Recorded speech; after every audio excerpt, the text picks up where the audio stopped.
Let me start with this question. How many of you were told that if you just stay invested long enough, everything will work out? Now, let me ask you something more important.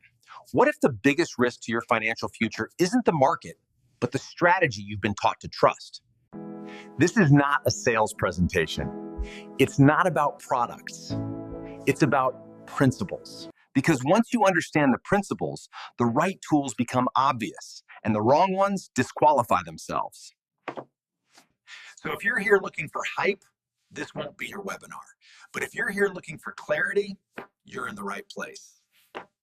Most people think risk means volatility. That's not true. Volatility is movement. Risk is permanent loss. Here's the part no one explains clearly. The market does not average your experience. The market might average 8-10% over time, but your actual results depend on when you invest, when you withdraw, and how you behave emotionally during chaos. And behavior matters more than math. If a strategy requires perfect behavior to succeed, it's already broken. Because real life isn't perfect. People panic. They pull money out. They retire at the wrong time. They need access to capital when markets are down. No one talks about the silent killers: taxes, fees, sequence of returns risk.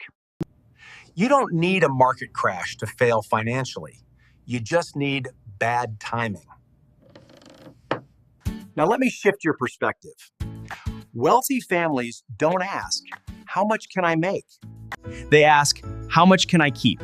They prioritize 5 things: capital preservation and predictable outcomes, control, liquidity, tax efficiency.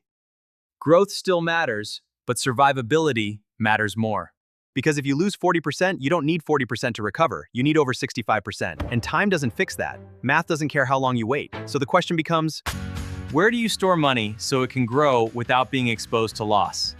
Not speculation money, not gambling money, safe money. Let's talk about Index Universal Life. Plain English, no fluff. An IUL is permanent life insurance with a cash value component. That cash value can grow based on the performance of a market index like the S&P 500. But here's the key. Your money is not invested in the market.